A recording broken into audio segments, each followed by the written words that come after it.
The wind cut through Powder Pass like a rusty blade, carrying dust that stung worse than rock salt.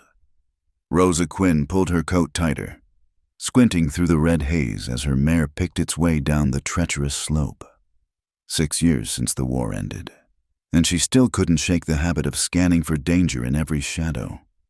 A scream split the air, not a woman's cry, but the raw sound of a man in agony. Rosa's hands moved to her medical bag before her mind fully registered the noise. Old habits. "Easy, Buttercup," she murmured to the mare, guiding her toward the commotion near an overturned ore wagon. 3 miners clustered around a 4th, their faces pale beneath the coal dust. "Move aside," Rosa commanded. Swinging down from her saddle, the men parted reluctantly, revealing their companion trapped beneath the wagon's iron wheel, his leg bent at an unnatural angle. "Woman, this ain't no place for you," the oldest miner growled. "Best ride on to town and fetch Doc Morrison." "Doc Morrison's been deceased 2 months. Rosa knelt beside the injured man, her fingers already assessing the damage. "Unless you fancy your friend bleeding out while you debate propriety, I suggest you let me work."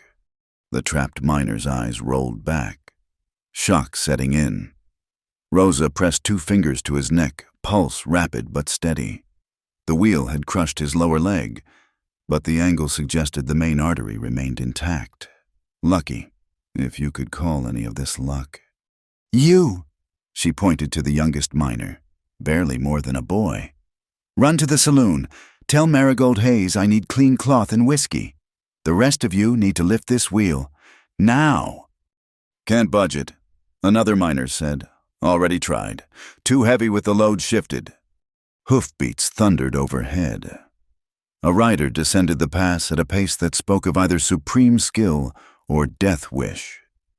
The horse, a massive black stallion, skidded to a halt in a cloud of dust. Its rider dismounted in one fluid motion, all 6 feet of him moving with the controlled grace of a man accustomed to violence. "Elias Crow," the oldest miner muttered. "Thank the Lord." Rosa had heard the name whispered in town. Former cavalry scout, current cattle rancher, and a man who kept his own counsel. Up close, she could see why folks stepped aside when he walked. It wasn't just his size or the army colt on his hip, it was the way he carried himself, like a wolf among sheep. His gray eyes swept the scene, pausing briefly on Rosa before settling on the wagon. "Need to cut the axle," he said simply. "Johnson, you got that hacksaw in your kit?" While the miners scrambled for tools, Elias crouched beside Rosa. "You, the new midwife." "Midwife and whatever else folks need," she replied, not looking up from her patient. "Right now, I need this man freed before gangrene sets in." Military trained. He'd noticed her efficiency, the practiced way she'd triaged the situation. "Field Hospital, Pennsylvania, 45th. She met his gaze briefly. "You?" "3rd Colorado Cavalry." Something flickered in his eyes, recognition of shared darkness. "This'll take some doing. That leg's mangled bad." "I've seen worse." Rosa had held boys' intestines in place while surgeons worked, had amputated limbs with nothing but whiskey for anesthesia. One crushed leg wouldn't break her. "Just get that wheel off."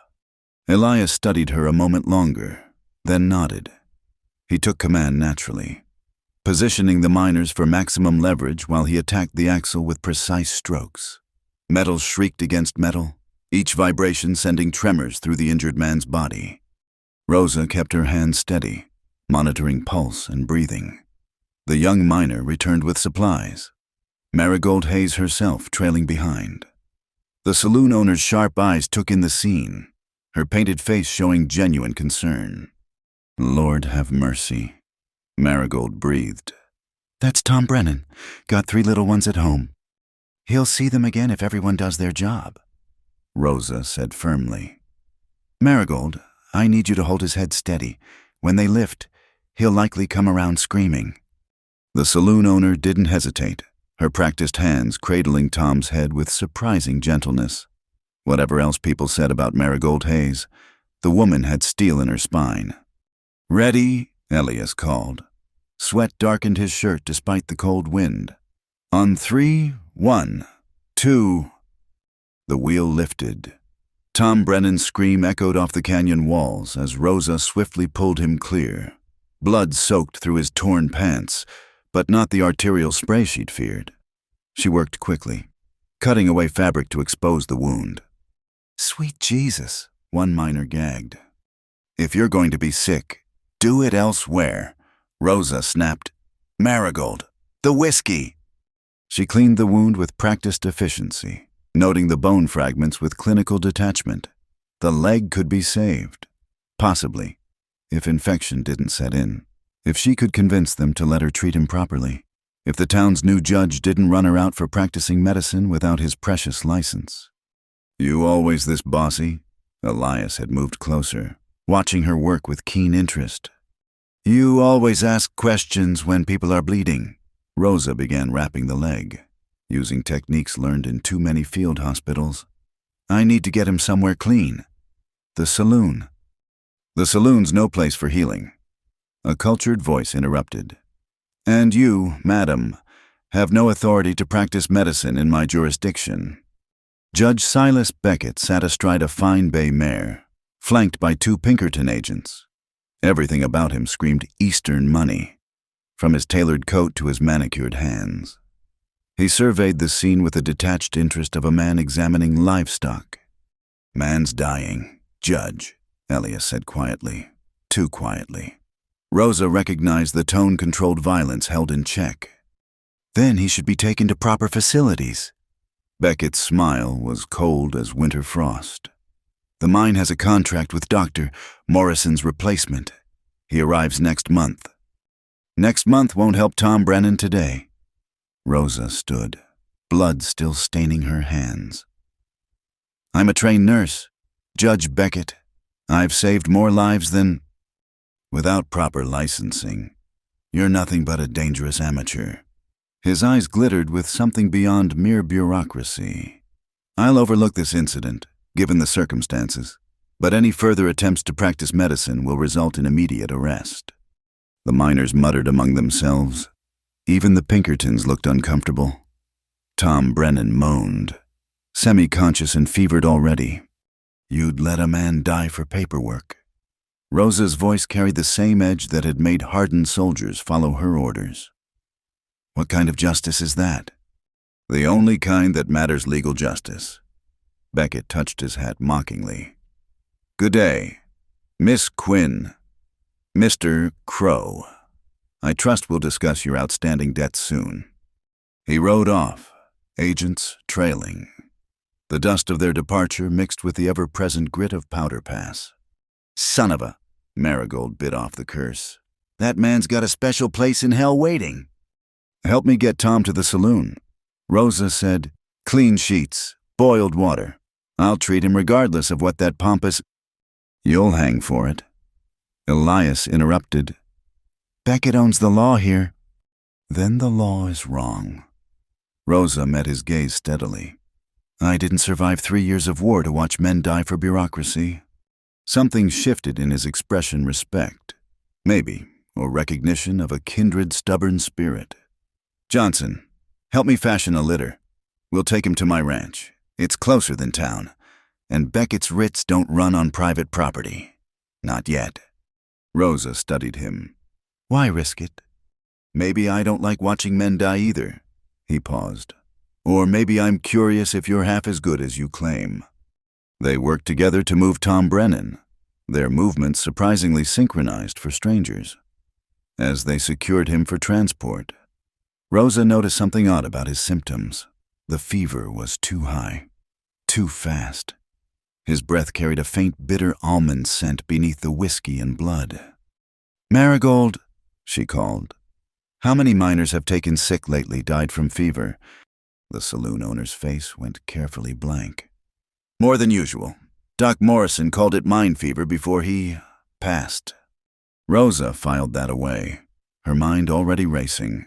She'd smelled that scent before, in contaminated water supplies. But first, Tom Brennan needed saving. The wind howled through the pass as their makeshift procession headed down the mountain. Rosa rode beside the litter, monitoring her patient. Elias led the way, his broad shoulders cutting through the wind. "You really think you can save him?" he asked without turning. "I've saved men with worse injuries." Rosa adjusted Tom's blankets against the cold. "The question is whether this town will let me." "Beckett doesn't speak for everyone." "No, he seems to have you under his thumb. That debt he mentioned." Elias's jaw tightened. "My business." "Fair enough." Rosa had her own secrets, after all. "But if you're risking his anger by helping me, I should know why." They rode in silence for a moment. Finally, Elias spoke. "My father built our ranch from nothing. Fought Indians, drought, and rustlers to hold on to it. I won't lose it to some eastern judge with bought papers." "And helping me accomplishes what exactly?" He glanced back, a ghost of a smile touching his lips. "Maybe I'm banking on you being stubborn enough to be useful. Beckett's got this town by the throat. About time someone challenged him. I'm a healer, Mr. Crow, not a revolutionary." "In my experience, Miss Quinn? They're often the same thing." The ranch appeared through the dust, modest but well-maintained, with a solid barn and a house that had seen better days. Elias directed them to a small room off the kitchen, clean if sparse. As Rosa worked to properly clean and set Tom's leg, she became increasingly certain about the bitter almond scent, not from the injury from his breath, his sweat. Someone was poisoning the miners, and calling it fever. "There," she said finally, washing her hands in the basin Elias provided. "He'll live, if infection doesn't take hold. But Mr. Crow, I need to ask, where does the mine's water come from?" "Wells, mostly. Why?" Rosa chose her words carefully. "That smell on his breath. I've encountered it before. In water contaminated with certain minerals, or other things." Elias went very still. "You're saying someone's poisoning the water?" "I'm saying water can be contaminated many ways. Naturally, or..." She let it hang. "Beckett owns shares in the mine," Elias said slowly. "If workers die, he can bring in cheaper labor. Chinese, maybe, or Irish fresh off the boats." "That's quite an accusation." "No more than yours." He studied her.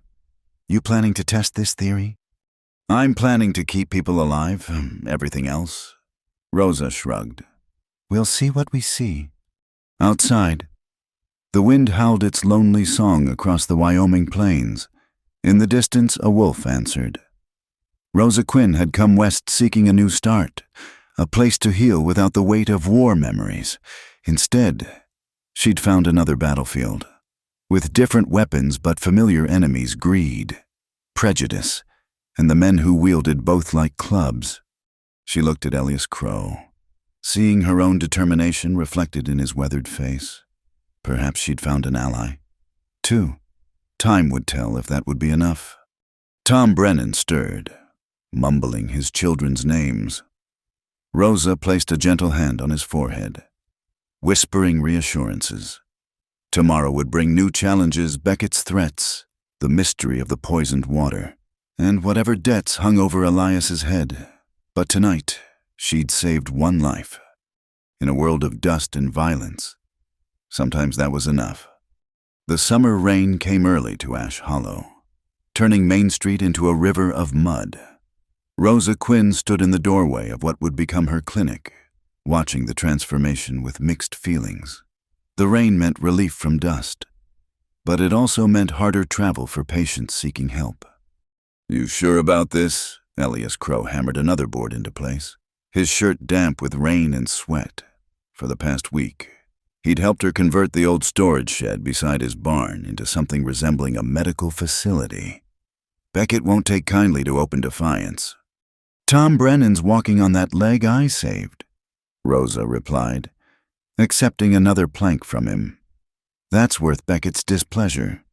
The shed was humble one room with a curtained corner for privacy, shelves she'd built herself, and a sturdy table Marigold had donated from the saloon storage. But it was clean, dry, and most importantly, hers. Besides, she added, I'm not practicing medicine. I'm simply offering midwife services and herbal remedies. Nothing illegal about that. Elias snorted. You think Beckett cares about technicalities? Before Rosa could answer, hoofbeats splashed through the mud. A native woman rode up, her horse sure-footed despite the treacherous ground. She dismounted with practiced ease, carrying a leather satchel that clinked with glass bottles. You must be Rosa Quinn. The woman's English carried only a slight accent. I'm Naya Two Elks. Heard you needed proper medicines. Rosa extended her hand, noting the calluses that marked another healer. Word travels fast. Faster when it concerns someone challenging Beckett. Naya's dark eyes held humor and warning in equal measure. My grandmother taught me the old ways. Plants that grow here, medicines your Eastern doctors never dreamed of. I'd be grateful to learn. Rosa meant it. Field hospitals had taught her that healing came in many forms. Though I should warn you, associating with me might bring trouble. Trouble finds my people regardless. Naya unpacked her satchel, revealing neat bundles of dried herbs and roots. At least this trouble serves a purpose. Here willow bark for pain, prairie coneflower for infection, and this. She held up a small jar of paste. Draws poison from wounds better than any city medicine. Elias watched the exchange with interest. Your people trade with the Shoshone. Miss Two Elks. My people are Shoshone. Mr. Crow. Her tone remained pleasant, but Rosa caught the steel underneath. My father was a fur trader, French-Canadian. I walk between worlds. Seems we all do, Rosa murmured, examining the medicines. The bitter almond scent from Tom Brennan's breath still haunted her. Naya, have you noticed sickness among the miners' fever? Weakness, breath that smells wrong. The Shoshone woman's hand stilled. Yes, my grandmother saw such sickness once, years ago, near the copper mines up north. The water turned bad. She said, men died slowly, painfully. Natural contamination. That's what the mine owners claimed. Naya's expression suggested otherwise. My grandmother knew different, but Indians testifying against white men. She shrugged eloquently. The sound of multiple horses interrupted them. Rosa's heart sank as she recognized the lead rider, Deputy Owen Pike, barely old enough to shave but wearing his badge like armor. Behind him rode two Pinkertons, their dark suits incongruous against the frontier backdrop. Miss Quinn. Owen's voice cracked slightly. He cleared his throat and tried again. Judge Beckett orders this. Establishment be searched for illegal medical supplies. On what grounds? Elias stepped forward, hand resting casually near his Colt. Don't need grounds. One of the Pinkertons drawled. Judge's orders are enough. Rosa placed a restraining hand on Elias's arm. Violence would only give Beckett more ammunition. Search away. Deputy Pike, you'll find herbs and midwife supplies. Nothing more. Owen flushed but dismounted. The Pinkertons pushed past Rosa rudely, rifling through her carefully arranged supplies. They opened jars, spilled precious medicines, knocked over the instruments she'd sterilized that morning. Careful with those, Rosa said mildly as one agent nearly dropped her surgical kit. Unless you want to explain to expectant mothers why their midwife has no tools. Surgical instruments, the agent announced triumphantly. Clear violation of nothing. Naya interrupted smoothly. Those are my grandmother's tools for traditional birthing practices. I'm lending them to Miss Quinn for her midwifery work. Surely Judge Beckett doesn't prohibit Indian medicine. The agent's face darkened.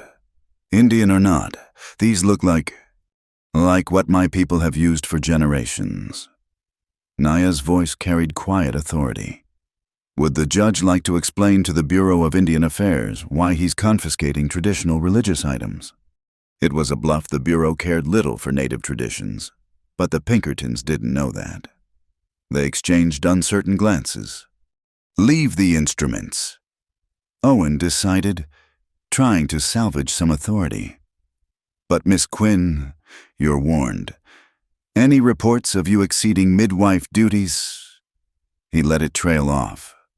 After they left, Rosa surveyed the damage. Hours of careful organization destroyed in minutes. But nothing stolen, nothing broken beyond repair. Thank you, she told Naya. That was quick thinking. Survival usually requires it. Naya began helping restore order. But they'll be back. Men like Beckett don't give up easily. Speaking of which, Elias said, there's something you should see. He led them to a corner of the shed where he'd been reinforcing the walls. Moving aside a loose board, he revealed a hidden space. For anything you need kept safe, he explained. My father built dozens of these during the range wars. Never know when you might need to hide something quick. Rosa felt an unexpected warmth at the gesture. Why are you helping me, really? Elias was quiet for a moment, replacing the board. Maybe because I'm tired of men like Beckett deciding who lives and dies. Maybe because... He paused, seeming to wrestle with words. My sister died in childbirth 3 years ago. No doctor would come out to the ranch in time. A midwife might have saved her. The rain drummed harder on the roof. Rosa touched his arm gently. I'm sorry. Don't be sorry. Be good at what you do. He moved away, the moment of vulnerability passing. I'll get more boards. This roof won't last the spring rains. After he left, Naya studied Rosa with knowing eyes. He's a good man, underneath the hardness, but damaged, like this land. Aren't we all? Rosa returned to sorting medicines. Tell me more about the water sickness your grandmother saw. They worked and talked as the rain fell. Naya shared knowledge passed down through generations which plants healed, which harmed. How to read sickness in a person's eyes and skin. Rosa reciprocated with her own hard-won knowledge from battlefield medicine. There's a test, Naya said eventually. For the poison I think you suspect. My grandmother showed me once. You need copper shavings, vinegar, and the water itself. If it turns certain colors... Arsenic, Rosa breathed. You're talking about testing for arsenic. You know this poison. Saw it once in a field hospital. Confederate sympathizers poisoned Union wells. Rosa's mind raced. If someone's putting arsenic in the mine water, they'd need access to the source, Naya finished, and enough poison to affect dozens of men. The door burst open, bringing wind and rain and marigold haze, her usually perfect hair plastered to her head. Rosa, thank God you're here. There's been a fight at the saloon. Man's cut bad. Rosa grabbed her medical bag, the real one from the hidden space. How bad? Knife went in below the ribs. He's bleeding something fierce. They ran through the rain, Rosa's skirts heavy with mud. The saloon was in chaos, overturned tables, broken glass, the sharp copper scent of blood mixing with whiskey and fear. The injured man lay near the bar. A young miner Rosa recognized from around town. The knife wound was deep but clean, missing the vital organs by inches. Lucky, if he survived the next hour. Everyone back, Rosa commanded, kneeling beside him. The crowd parted reluctantly. She worked quickly, pressing clean cloth to the wound, assessing damage. Marigold, I need hot water, clean cloths, and clear everyone out except those who can help. You can't, someone started. She can and will. Marigold's voice brooked no argument. Unless you want Danny here to bleed out on my floor, move. Rosa lost herself in the work cleaning, stitching, fighting to save another life. She barely noticed when Elias returned, positioning himself between her and the door like a guard, or when Owen Pike arrived. Took one look at the situation and quietly helped hold the patient still. Thought you were just a midwife, Owen murmured as she worked. Wounds are wounds, Rosa replied tersely. Hold him steady. This will hurt. It took an hour, but Danny would live, as Rosa washed her hands, exhausted. She realized the entire saloon had watched her work. Miners, townspeople, even some of Beckett's men. "Thank you," Danny's partner whispered, tears cutting tracks through coal dust. "Doc Morrison never would have come for the likes of us." "I'm not Doc Morrison," Rosa said simply, "and everyone deserves care." The crowd began to disperse, but not before Rosa caught murmurs of approval, nods of respect. She'd crossed Beckett's line publicly now, but she'd also proven her worth. "That was foolish," Elias said quietly as they walked back through the lessening rain. "Beckett will hear about this within the hour." "Let him." Rosa was too tired for fear. "I've got 40 witnesses who saw me save a man's life. Makes it harder to paint me as a dangerous amateur. Or easier to paint you as a threat to his authority." They'd reached the shed, inside. Naya had restored order and lit a lamp against the gathering dusk. She took one look at Rosa's blood-stained clothes and poured whiskey for all three. "To small victories," she toasted. "And large troubles," Elias added, but drank anyway. Rosa sipped the burning liquor, feeling the weight of the day, but also something else, hope, maybe, or purpose. "Naya, about that test for the water. I'll gather what we need. The Shoshone woman promised, but quietly, if someone is poisoning the miners." "They won't stop at poison to keep it secret," Elias finished. Through the window, Rosa could see the lights of Ash Hollow flickering in the rain. Somewhere among those lights, Beckett was likely planning his next move, but tonight she'd saved 2 lives and gained allies. In the morning, she'd begin testing the water. Tonight, though, she'd savor this moment, the warmth of new friendship, the satisfaction of lives saved, the promise of justice to come. The rain finally stopped, leaving the air clean and sharp. Tomorrow would bring its own challenges, but Rosa Quinn had survived war. She'd survive Silas Beckett, too. As Naya prepared to leave, she pressed a small leather pouch into Rosa's hand. "For protection," she said simply. "My grandmother's blend. Hang it above your door." After both women left, Elias lingered. "You know this is just the beginning." "I know." Rosa met his gray eyes steadily. "Are you trying to scare me off?" "No." A slight smile touched his lips. "Just making sure you understand the game. Beckett plays for keeps." "So do I, Mr. Crow. So do I." He touched his hat and disappeared into the night. Rosa hung Naya's protection bundle above her door, breathing in its sharp, clean scent. Whatever came next, she was ready. The night train to Cheyenne wasn't supposed to stop at Ash Hollow, but Elias Crow had made arrangements. Under cover of darkness, he and his men loaded 20 head of prime cattle into the stock cars, each beast worth its weight in silver if they reached market safely. Rosa watched from the shadows of the depot, medical bag in hand. Something felt wrong about tonight, the air too still, the usual night sounds absent. Even Buttercup shifted nervously where she stood tied. "You didn't have to come," Elias said, checking his colt for the 3rd time. "Your messenger said there might be trouble." Rosa pulled her coat tighter against the chill.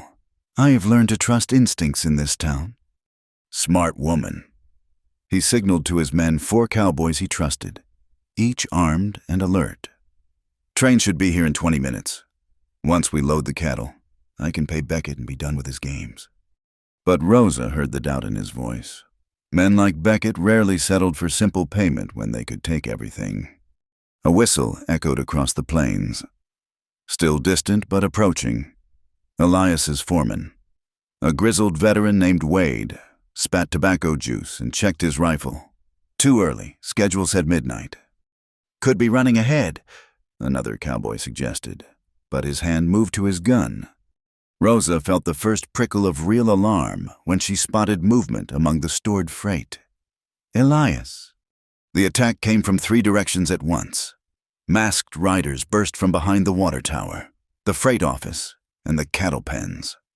Gunfire shattered the night, muzzle flashes like deadly fireflies. "Take cover."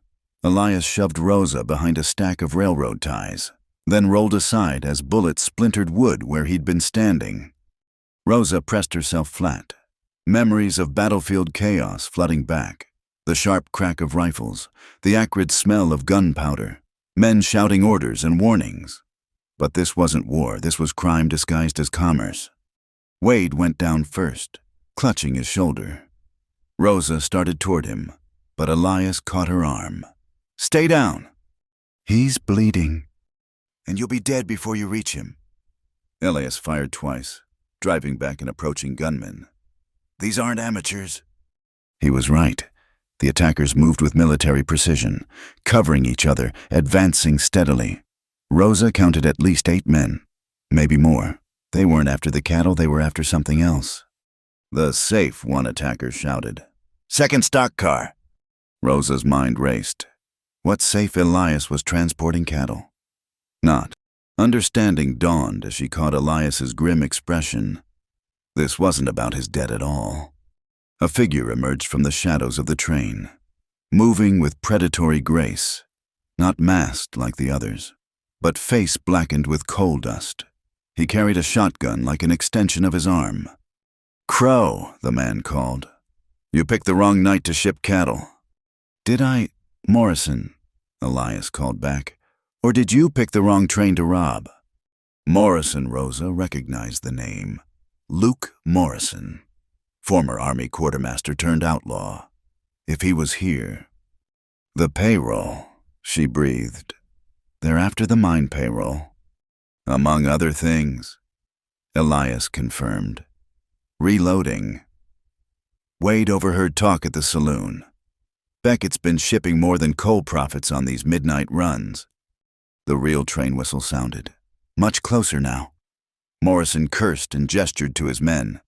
"5 minutes, move!" The firefight intensified. Rosa saw her chance as the attackers focused on breaking into the stock car. She darted to Wade, dragging him behind better cover.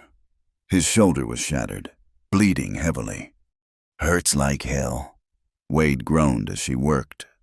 "Good. Means you're alive." Rosa packed the wound, using techniques learned under fire. "Hold this tight. Don't you dare die on me." An explosion rocked the depot. The attackers had blown the stock car door, revealing not just a safe, but several metal boxes marked with government seals. Whatever Beckett was shipping, it was more than mine profits. "Federal gold," Elias muttered, appearing beside Rosa. Blood ran from a graze on his cheek. Army payments for the frontier forts. Beckett's been skimming and replacing with his own shipments. That's why he needs your ranch, Rosa realized. Water rights for the mine, but also control of the shipping routes. Elias nodded grimly. Man's building himself a kingdom. Morrison's men were loading the boxes onto horses when the real train rounded the bend, its headlight cutting through the darkness like a searchlight. The engineer, seeing the chaos, pulled the whistle cord in long, desperate blasts. "Law's coming," one outlaw warned. But it wasn't the law that emerged from the last passenger car. It was more gunmen, these wearing the distinctive dusters of Pinkerton agents. They opened fire on everyone outlaws, cowboys, no distinction. "Beckett's covering his tracks," Rosa said. "No witnesses to the gold scheme." "Then we best not be here." Elias hauled Wade upright. "Can you ride?" "Can try," Wade gasped. They fought their way to the horses, Rosa covering their retreat with Elias's spare pistol. She'd sworn never to hold a gun again after the war, but some promises couldn't survive the frontier. Morrison went down under Pinkerton fire, his men scattering. One outlaw, wounded and desperate, stumbled toward Rosa. She recognized him, Tom Brennan's brother, Michael. "Please," he gasped, clutching his side. "Didn't know. Just wanted money for the family." Rosa made a choice that would haunt her. She pulled him along, adding his weight to their desperate flight. Elias said nothing, just covered their retreat with deadly accuracy.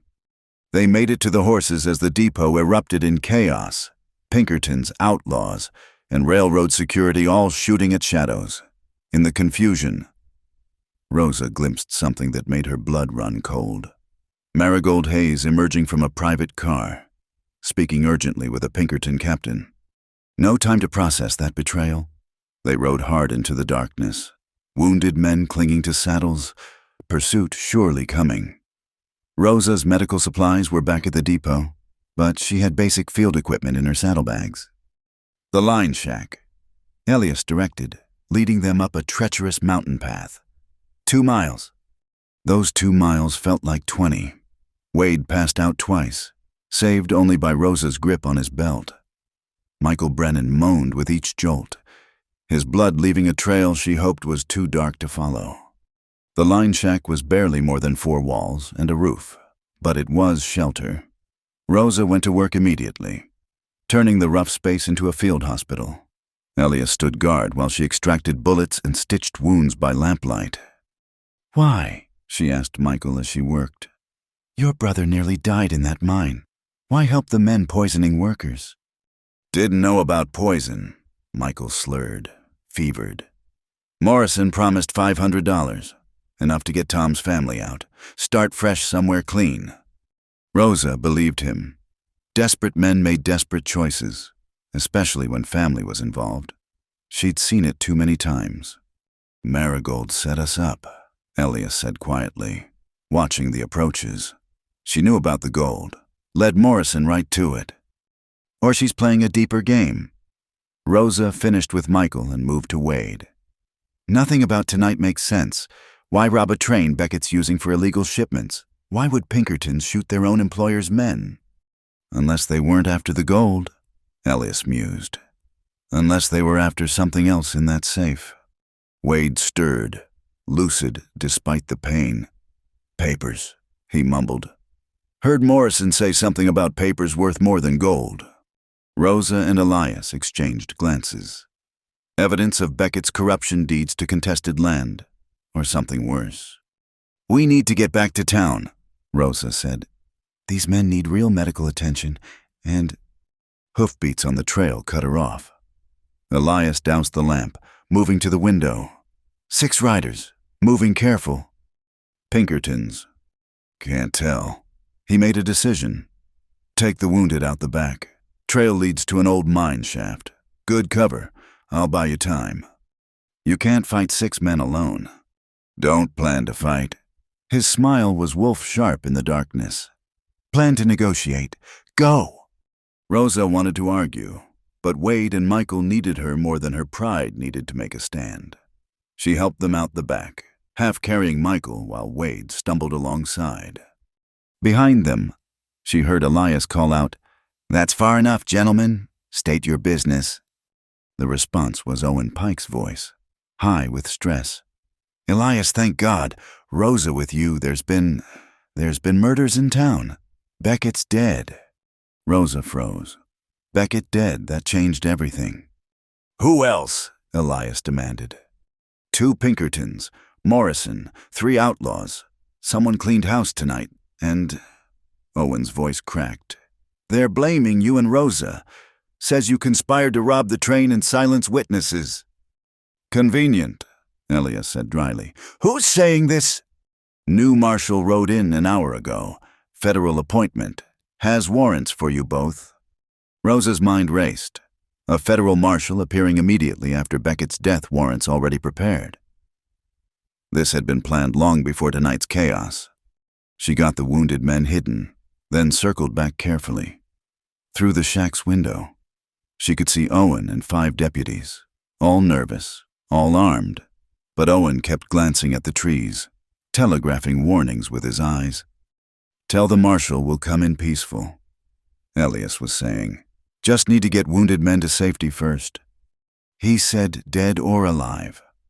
Owen replied, louder than necessary. "Especially the woman. Says she's the dangerous one, poisoning men with fake medicines." Rosa nearly laughed at the irony. She'd been trying to stop poisoning, not cause it, but someone had orchestrated tonight perfectly eliminate Beckett, steal whatever was in that safe, and pin it all on the 2 people most likely to oppose the judge. "Give us an hour," Elias negotiated. "Let us get the wounded to town. Then we'll come willing. Can't do it. But Owen's hand moved to his saddlebag, a gesture his men couldn't see. Marshall's orders were clear, though he did say to check the old Miller place first.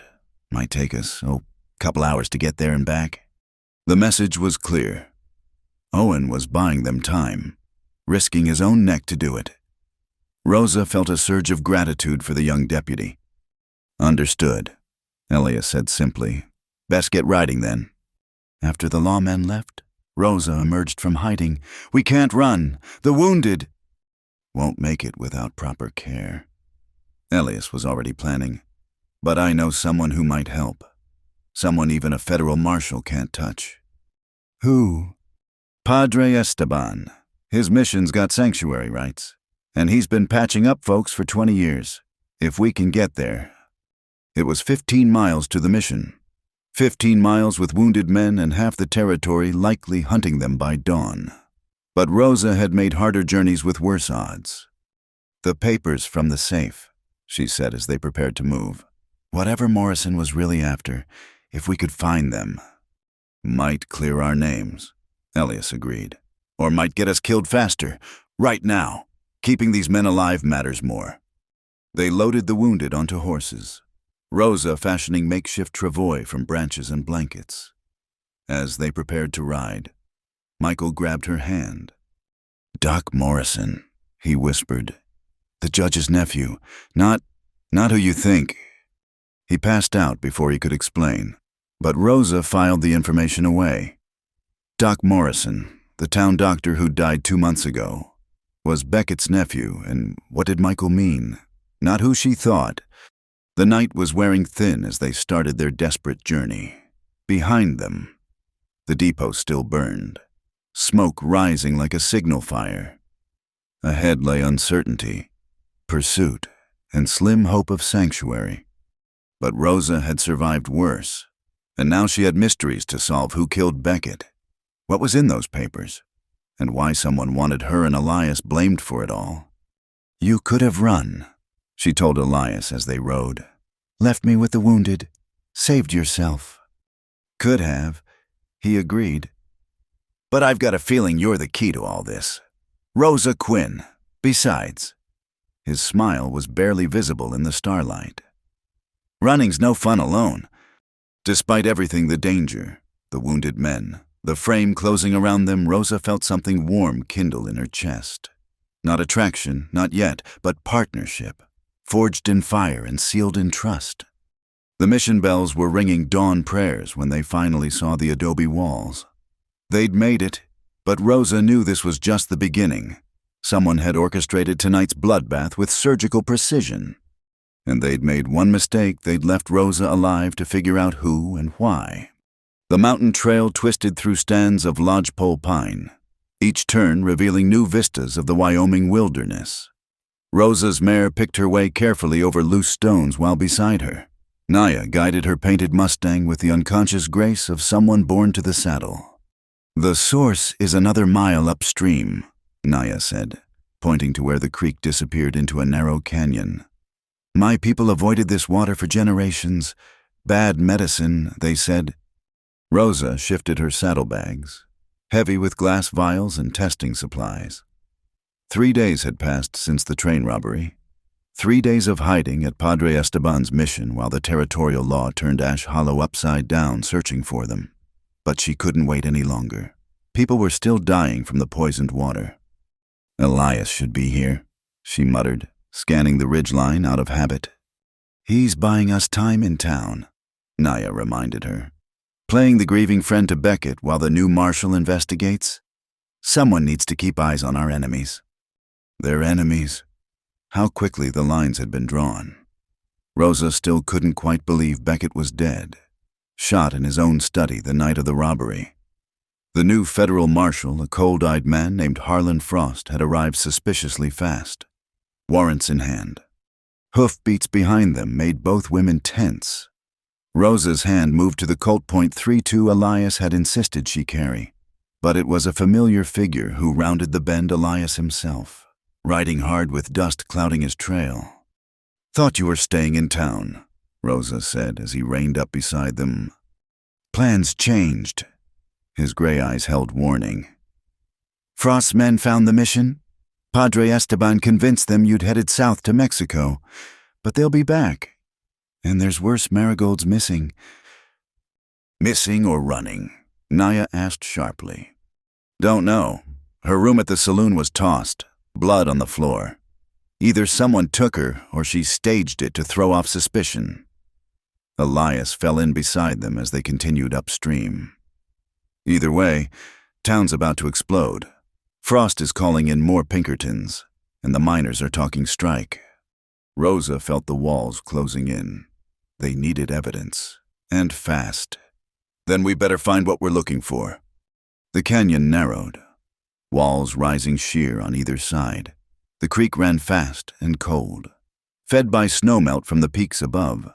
As they climbed higher, Rosa noticed changes in the vegetation's stunted growth, discolored leaves, a deadness to the land that raised her hackles. "There," Naya pointed to a cluster of ramshackle buildings clinging to the canyon wall. "The old Copperhead mine, abandoned 10 years ago when the vein played out." But it didn't look abandoned. Fresh tracks marked the muddy ground, and Rosa spotted the glint of new metal among the weathered timbers. Someone had been here recently. They dismounted, securing the horses in a grove of sickly aspens. Elias checked his rifle, then took point as they approached the buildings. The largest structure was a processing shed, its door hanging askew on rusty hinges. Inside, Rosa's worst suspicions were confirmed. Barrels of industrial chemicals lined one wall, their labels partially obscured but readable enough: arsenic compounds, mercury, lead salts, a sophisticated poisoning operation, far beyond what a simple murder would require. "This isn't just about killing miners," she breathed, examining the setup. "This is about poisoning the entire watershed." "But why?" Elias kept watch at the window. "Dead workers can't dig coal." "Unless you want the land, not the coal," Naya said quietly. She'd found a map tacked to the wall, marked with red X's along the creek's path. "Look, every mark is a homestead or claim. Poison the water, force people off their land. Then buy it up cheap through dummy companies." Rosa's mind raced, connecting pieces. But Beckett's dead. Who's running this now? A floorboard creaked overhead. All three froze, weapons ready. Footsteps moved across the upper floor, someone trying to be quiet and failing. Elias gestured for the women to stay put, then ghosted toward the stairs. But Rosa had other ideas. She'd spotted a second stairway, probably servant access from when the mine was active. Catching Naya's eye, she pointed. They climbed silently while Elias created a distraction below, deliberately knocking over a barrel. The footsteps above stopped, then hurried toward the main stairs. Perfect. Rosa and Naya emerged into a makeshift laboratory. More chemicals, detailed notes, and hunched over a table with his back to them, Doc Morrison, the dead doctor, very much alive. He spun at their entrance, reaching for a pistol, but Naya was faster. Her knife pressed against his throat before he could draw. "Dr. Morrison," Rosa said calmly, though her heart was racing, "you're looking well for a corpse." The man's face twisted fear, anger, and something else. Resignation. "Miss Quinn, I should have known you'd be too smart to fool." "Your death was quite convincing," Rosa admitted. "Closed casket, grieving family. Though I suppose Judge Beckett helped arrange that, being your uncle." "Uncle," Morrison spat the word. "The man owned me, just like he owned everything else in that cesspool of a town, but I'm free now." "Because you killed him." "I didn't." Morrison stopped, calculating. "What do you want?" "The truth," Elias said from the doorway, rifle trained on the doctor. "All of it. And maybe we don't turn you over to Marshal Frost." Morrison laughed bitterly. "Frost, you think he's law? He's Beckett's replacement. Here to finish what my dear uncle started. Only difference is he's got federal backing." Rosa processed this, pieces clicking into place. The papers from the train. What were they? Contracts, deeds, evidence of the real plan. Morrison seemed to deflate, the fight going out of him. Not just Ash Hollow, the whole valley. Poison the water. Blame it on mine runoff. Declare a health emergency. Federal government steps in. Condemns the land, sells it to the highest bidder. Who happens to be connected to certain senators back east. Elias guessed. A syndicate, railroad, mining, cattle, they want it all. And they're willing to kill a whole town to get it. Morrison looked at Rosa with haunted eyes. I'm a doctor. I took an oath, but Beckett, he had things on me, debts from medical school, a scandal with a patient. So I mixed their poisons, signed death certificates for murdered men, and hated myself more each day. So you faked your death. Beckett's idea. Said I was becoming a liability. Too many questions about the mysterious illness. Better to disappear.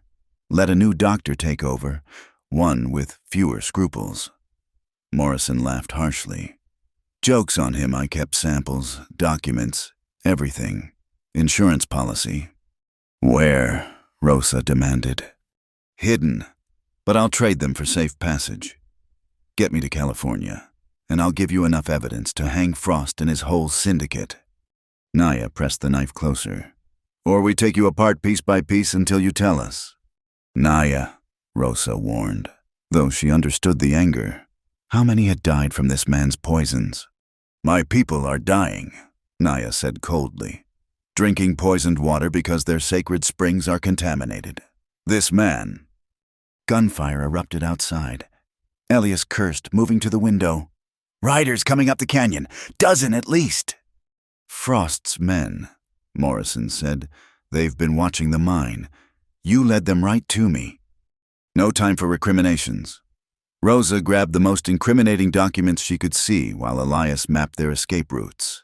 Limited options. The canyon was a natural trap. The mine shaft, Morrison said suddenly. Connects to the old Garrison tunnel. Comes out 2 miles north, if it hasn't collapsed. If, Elias demanded. Better than certain death here. They heard horses in the yard, men shouting orders. Rosa stuffed papers into her saddlebags while Naya bound Morrison's hands. He might be useful, but trust was another matter. The mine entrance gaped like a hungry mouth, timber supports groaning under the weight of years.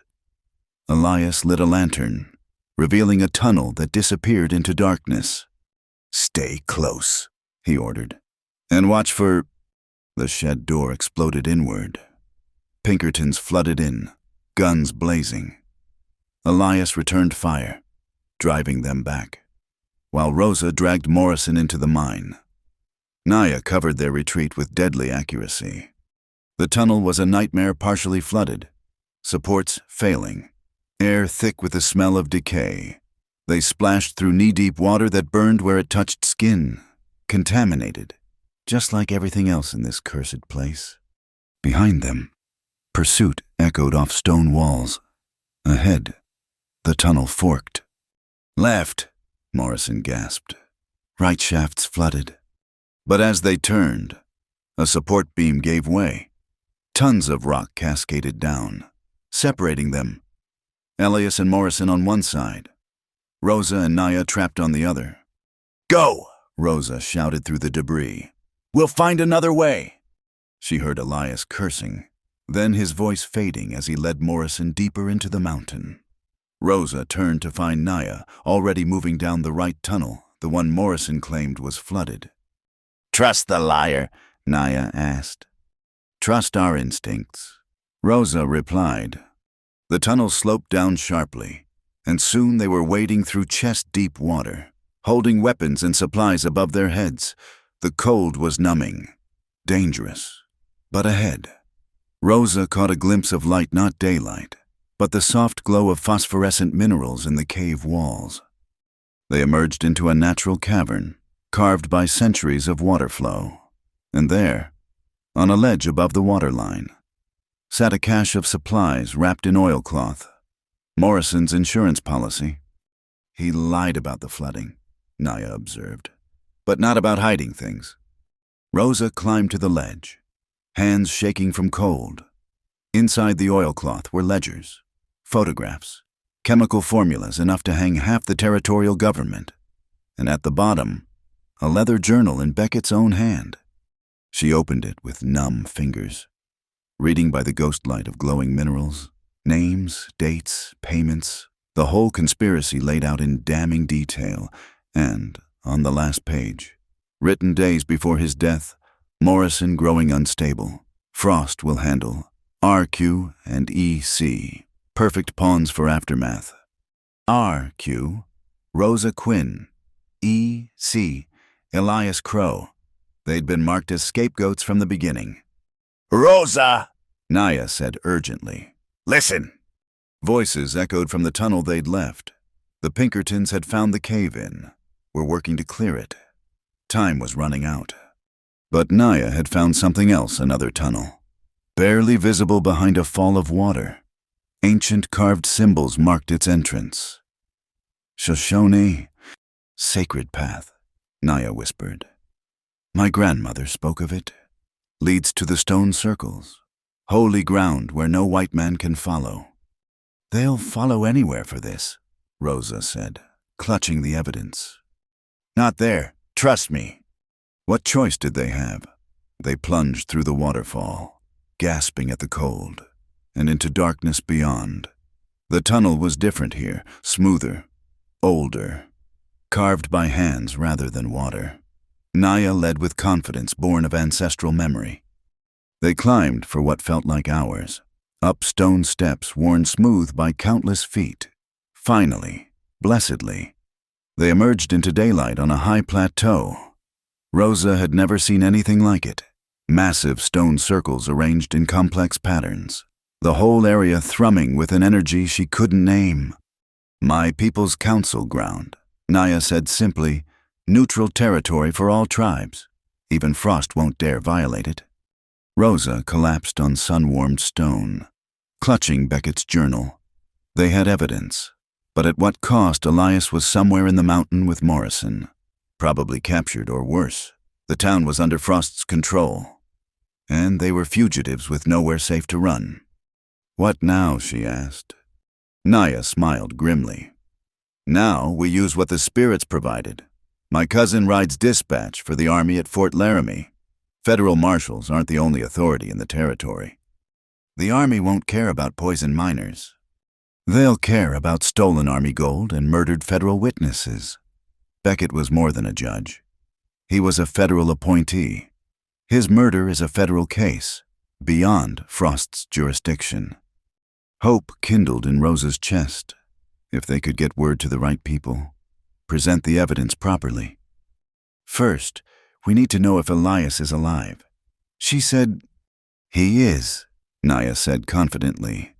That man's too stubborn to die easy, like someone else I know. As if summoned by her words, a figure appeared at the edge of the stone circles, Elias battered but whole, supporting a limping Morrison.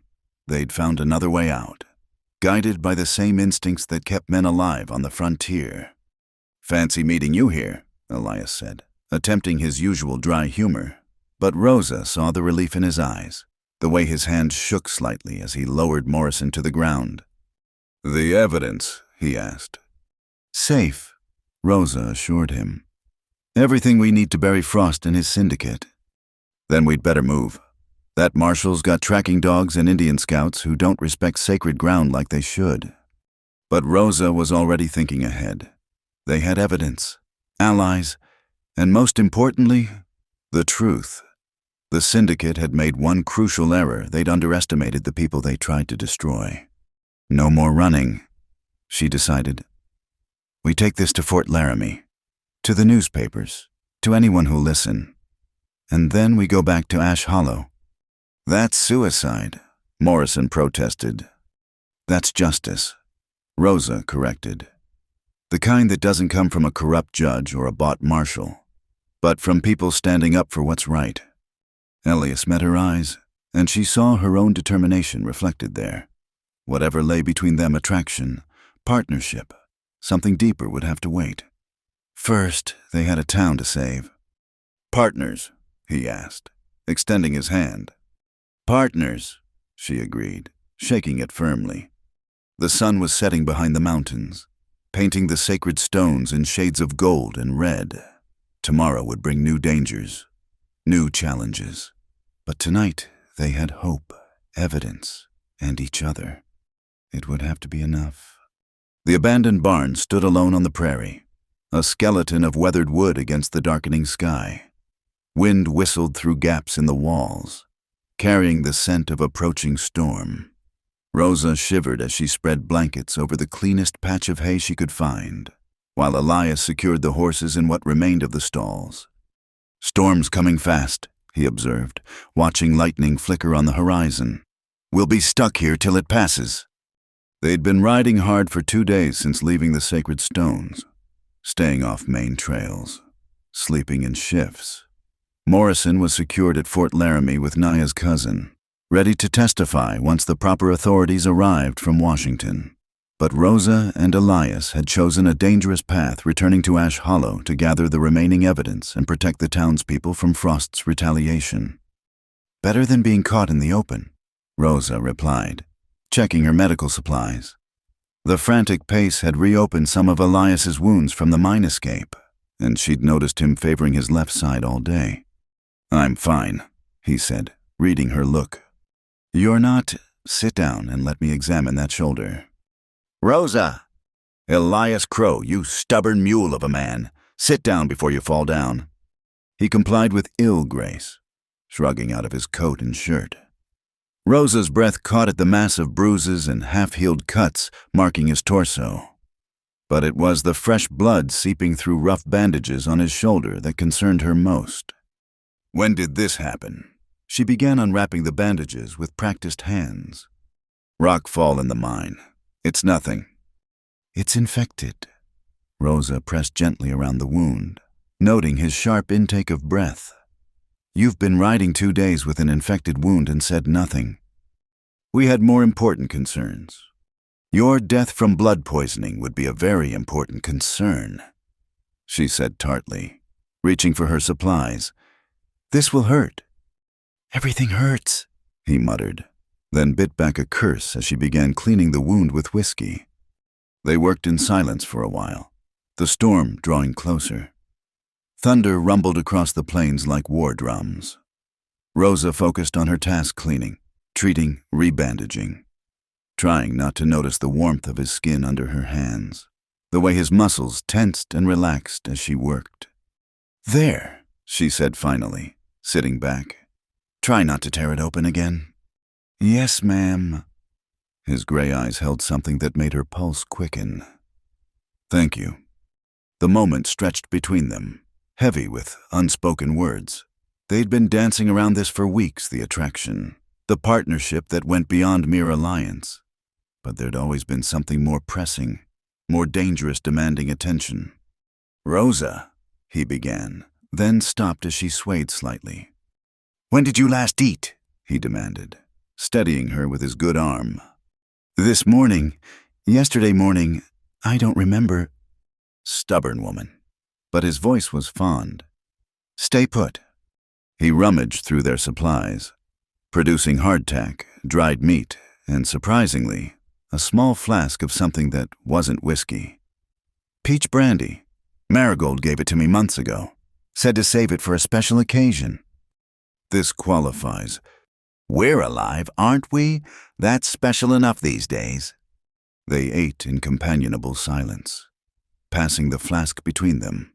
The brandy was smooth, warming Rosa from the inside. Outside, the storm hit with full fury, rain hammering the roof, wind threatening to tear the old barn apart. Tell me about Pennsylvania. Elias said suddenly, your time in the field hospitals. Rosa rarely spoke of those days, but something about the storm, the isolation, his quiet presence, made the words come easier. She told him about boys dying far from home, about holding hands while surgeons cut, about the smell of gangrene and the sound of grown men crying for their mothers. The worst was when they'd look at you with such hope, she said quietly, like you could save them when you knew they were already gone. I'd lie. Tell them they'd be fine. They'd see home again. So many lies. Not lies. Mercy. Elias stared at his hands. I know about necessary lies. Told plenty during the Indian campaigns. Just following orders. This is for their own good. It's civilization. All lies to make the ugly truth bearable. Is that why you left the army? Part of it. Other part was... He paused, choosing words carefully. Realized I was becoming someone I didn't want to be. Someone who could watch a village burn and feel nothing. My sister's death just gave me the excuse to muster out. The storm raged harder, and the old barn groaned ominously. Rosa moved closer to Elias, drawn by warmth and something more. We're both running from who we were. Maybe running toward who we're meant to be, he suggested. Together. The word hung between them. Together, partners, perhaps more. Elias, Rosa began, but he pressed a finger gently to her lips. I know. Wrong time, wrong place, responsibilities pulling us different directions. But Rosa, when this is over, when Frost is dealt with and the town is safe, I want to court you proper. Take you to dances, bring you flowers, all the things a decent woman deserves. I'm not sure I qualify as decent anymore, she said with a shaky laugh. Decent women don't ride with outlaws and dig up evidence of murder. Decent women save lives and fight injustice, no matter the cost. His hand cupped her cheek, thumb tracing her cheekbone. You're the strongest person I know, Rosa Quinn. And somewhere between you ordering me around at that wagon accident and threatening to shoot me if I died from infection, I went and fell in love with you. Rosa's heart stopped, then resumed at double pace. Elias, you don't have to say anything. Just wanted you to know. In case tomorrow. She kissed him, cutting off words neither wanted to hear. It was desperate and sweet and tasted of peach brandy and possibility. When they broke apart, both breathing hard. She saw her own wonder reflected in his eyes. I was trying to be noble, he said roughly. Give you time, not push. I've had enough of noble men making decisions for me. Rosa interrupted. The war taught me tomorrow isn't promised, and She gathered courage. I love you too, you frustrating, honorable, impossible man. He made a sound somewhere between laugh and groan, pulling her close with his good arm. You'll be the death of me, woman. I just patched you up. I have no intention of letting you die now. They kissed again, deeper this time, hands exploring carefully around injuries. The hay was scratchy beneath them, the barn cold except where they touched. But Rosa had never felt more alive. When Elias's hands fumbled with the buttons of her riding dress, she helped him, suddenly desperate to feel skin against skin. Are you sure? He asked, pulling back to search her face. I've been sure since you helped me save Tom Brennan, she admitted, just too stubborn to admit it. What followed was tender and passionate by turns. Two damaged souls finding solace in each other while the storm raged outside. Elias whispered her name like a prayer. And Rosa discovered that gentleness could exist even in desperate times, that love could bloom in the harshest ground. Afterwards, they lay entwined in the hay, a horse blanket pulled over them for warmth. Rosa traced the scars on Elias's chest, each one a story of survival. What are you thinking? He asked, pressing a kiss to her hair. That we're fools to go back to Ash Hollow, that we should take the evidence we have and disappear.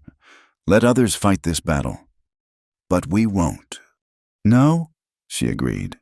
We won't. Too many people counting on us. Noble idiots, the pair of us. But he was smiling. Though I'd rather be a noble idiot with you than a wise man alone. The storm was passing, thunder growing distant. Soon they'd have to move, get back to the dangerous business of justice. But for now, Rosa allowed herself this moment safe in the arms of a man who saw her truly, who loved her not despite her sharp edges, but because of them. When this is over, she said, I want that proper courtship you mentioned.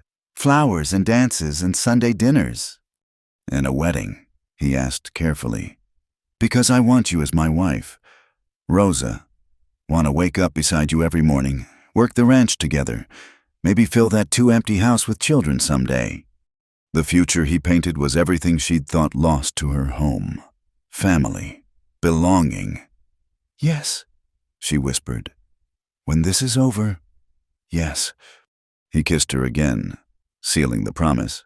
Then, because they were who they were, they began planning their next moves, how to get into town unseen, where Frost might have hidden additional evidence, who they could trust.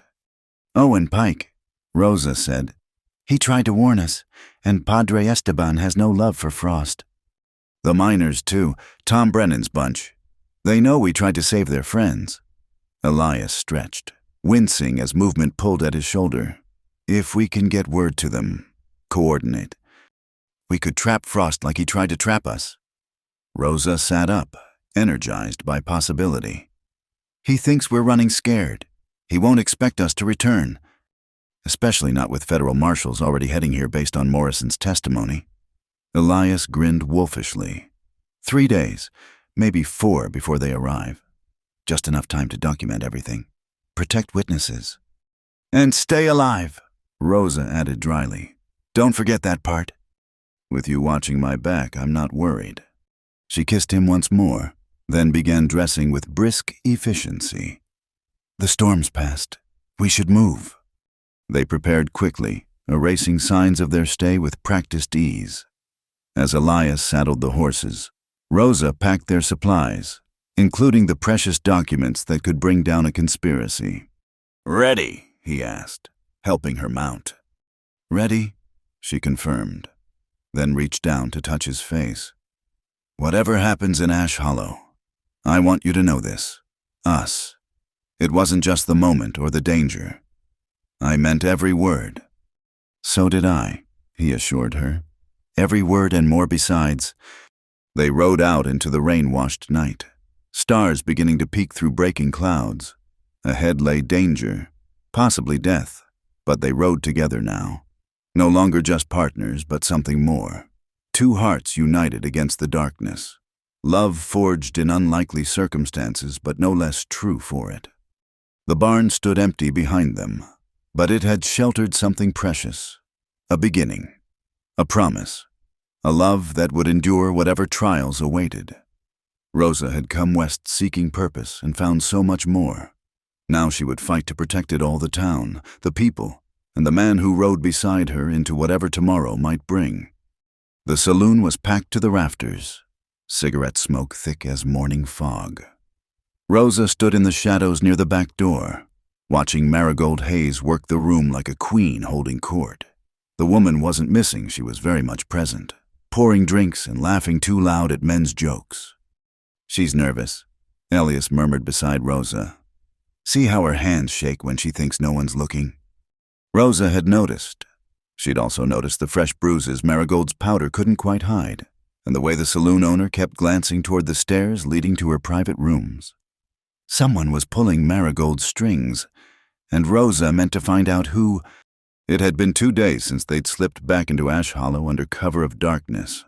2 days of careful reconnaissance, secret meetings with allies, and growing certainty that they'd walked into a trap. Marshal Frost had the town locked down tight, his Pinkertons on every corner, but he was waiting for something, or someone. There. Elias nodded toward the door. Our friends arrived. Owen Pike entered, looking haggard. The young deputy had aged years in the past week, caught between duty and conscience. He ordered whiskey at the bar, shoulders hunched like a man carrying the world. Rosa made her move, gliding through the crowd with practiced ease. She'd traded her riding clothes for one of Naya's simpler dresses, her hair pinned up like a proper lady. Just another saloon girl, invisible to men focused on cards and liquor. She bumped into Owen, making him spill his drink. Oh, I'm so sorry. Deputy. No harm done, he said automatically, then froze as recognition dawned. His hand moved toward his gun. Draw that and we're both dead, Rosa said quietly. smiling as if they were discussing the weather. "Too many Pinkertons in here. Just listen." Owen's hand trembled on his glass. "You shouldn't be here. Frost has orders to shoot on sight." "Frost has orders to do a lot of things. Question is, are they legal orders?" Rosa refilled his glass from the bottle on the bar. "You tried to warn us that night. Why?" "Because I became a lawman to protect people, not railroad them for crimes they didn't commit." He downed the whiskey in one gulp. "But I can't help you. Frost has my mother. Says she'll have an accident if I don't follow orders." Rosa's heart sank. Another good person trapped by the syndicate's web. "Where is she?" "Upstairs. Marigold's keeping her comfortable in one of the rooms. Been there since the night Beckett died." The pieces clicked into place. Marigold's nervousness, the constant glances upstairs, the way she'd appeared at the train robbery. She wasn't part of the conspiracy. She was another victim, forced to comply through threats. "We're going to get your mother out," Rosa promised. "But first, we need information. The evidence Frost is hiding, where is it?" Owen laughed bitterly. "You mean the papers that prove Beckett was selling poisoned land to Eastern investors? The ones that show Frost's real name is Franklin Beauregard, wanted in 3 states for fraud. Those papers." "You've seen them." "Helped move them yesterday. They're in the safe at the mineral office, along with enough gold to buy half of Wyoming." Owen met her eyes for the first time. "But it doesn't matter. Tomorrow night, Frost is moving everything out. Special train to Chicago. After that, he'll burn the town to cover the evidence and blame it on you and Crow." Rosa's blood ran cold. "Burn the town, hundreds of innocent people, families, children. We have to stop him." "With what army? He's got 30 Pinkertons, plus whatever local guns he can buy." Owen glanced around nervously. "I've said too much. If he suspects..." "He won't." Rosa pressed a small bottle into his hand. "Laudanum, for your mother's comfort. Tell Marigold it's from Doc Morrison's old supplies. She'll understand." Owen frowned, but pocketed the bottle. Rosa melted back into the crowd before he could ask questions. She found Elias at a corner table, apparently absorbed in a poker game, but actually watching every entrance. "Trouble," she breathed as she passed. "Big trouble." He folded his hand and followed her out the back, where Naya waited with the horses. They rode hard for the abandoned mine where they'd made camp, Rosa explaining Owen's revelations along the way. "Tomorrow night," Elias mused. "That's sooner than expected." "The federal marshals must be closer than we thought," Naya suggested. "Frost is panicking." "Then we make him panic more." Rosa dismounted, pacing the small cave they'd claimed as headquarters. "The mineral office safe, can we crack it?" "Not in time," Elias said. "But we don't need to. If Frost is moving the evidence, we hit the train. With 12 fighters against 30 Pinkertons." "With the whole town," Rosa said suddenly. "Think about it. Frost plans to burn Ash Hollow. What if the people knew? What if we could prove it?" "Mass panic," Naya warned. "People could die in the chaos." "People will definitely die if the town burns." Rosa's mind raced, pieces falling into place. "The laudanum I gave Owen, it's marked. When his mother takes it, she'll sleep deep but safe. Marigold will know we're trying to help." "You think she'll turn?" Elias asked. "I think she's been waiting for someone to give her a way out." Rosa pulled out paper, began sketching plans. "Here's what we do." The next evening, Ash Hollow hummed with tension. Word had spread through whispers and careful rumors something big was happening. Miners gathered in small groups. Women hurried children indoors. And the Pinkertons patrolled with increasing nervousness. In the saloon, Marigold played her part perfectly. She'd found Rosa's message hidden in the laudanum bottle, understood the promise of protection. When Marshal Frost arrived for his nightly whiskey, she was ready. "Busy night ahead, Marshal?" she asked, pouring his drink with steady hands. "Nothing you need concern yourself with," Frost replied coldly. He was a thin man, all angles and sharp edges, with eyes like a snake. Just keep the boys happy and your mouth shut. Of course. Marigold smiled, dropping something into his glass as she turned away. Not poison, Rosa had been very clear about that. Just a little something to make the marshal more talkative than usual. Within an hour, Frost was holding court at the big table, regaling his Pinkertons with stories of past conquests. The whiskey and Naya's special herbs loosened his tongue beautifully. After tomorrow, boys, we'll be rich as Croesus. He laughed, a harsh sound. Let these frontier fools burn with their hovels. We'll be counting gold in Chicago while they're sifting ashes. One of the Pinkertons shifted uncomfortably. Seems harsh, burning out families. Families! Frost's eyes glittered dangerously. Vermin, more like cluttering up valuable land with their pathetic claims. Fire cleans everything. Boys, remember that. Hidden in the storage room, Owen Pike operated the small recording device Rosa had procured from the mineral office new technology. Barely reliable, but good enough to capture Frost's drunken confessions. His mother slept safely in Naya's care, finally free of immediate danger. Outside, Elias and a group of miners were busy with their own preparations. Tom Brennan, still limping but determined, helped position water barrels at strategic points. If the town was going to burn, they'd be ready. Never thought I'd be taking orders from Crow, one miner muttered. Rather take orders from him than burn for Frost. Tom replied, Man saved my life, or rather, his woman did. I'll stand with them. The night wore on. Frost grew drunker, louder, more careless with his words. He talked about Beckett's murder, how he'd shot his predecessor for getting soft, thinking of backing out. He bragged about the poisoned water, the dead miners, the fortunes to be made on their graves. And through it all, the recording device captured every damning word. Near midnight, Rosa made her move. She entered the saloon through the front door, head high, wearing her best dress. Conversation stopped as every eye turned to her. Marshal Frost, she called out clearly. I've come to surrender? Frost lurched to his feet, hand going to his gun. Rosa Quinn, you've got courage, walking in here. I've got intelligence, she corrected. Something you seem to lack. Did you really think you could burn a whole town without consequences?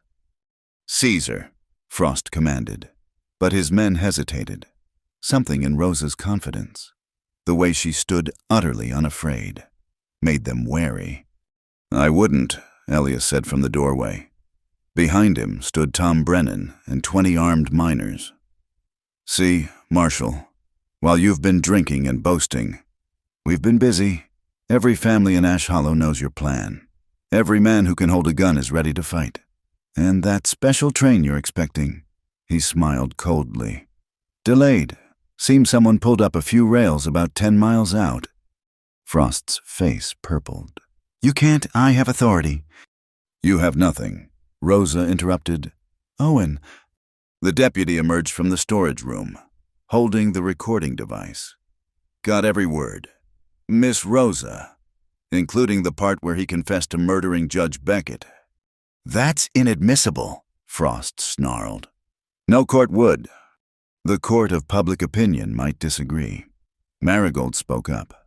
She moved to stand beside Rosa, other saloon girls following.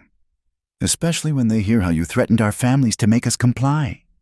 The Pinkertons were shifting nervously now, realizing they were outnumbered in a room full of angry townspeople. One of them, smarter than the rest, carefully set down his weapon. I didn't sign up to burn families, he said, just hired to keep the peace. Others followed suit, recognizing the tide had turned. Frost backed toward the stairs, still blustering about authority and consequences. He never saw Naya slip up behind him until her knife pressed against his throat. Justice comes in many forms, she said quietly. Be grateful the town wants you alive for trial. The rest happened quickly. Frost was disarmed, bound, locked in his own jail.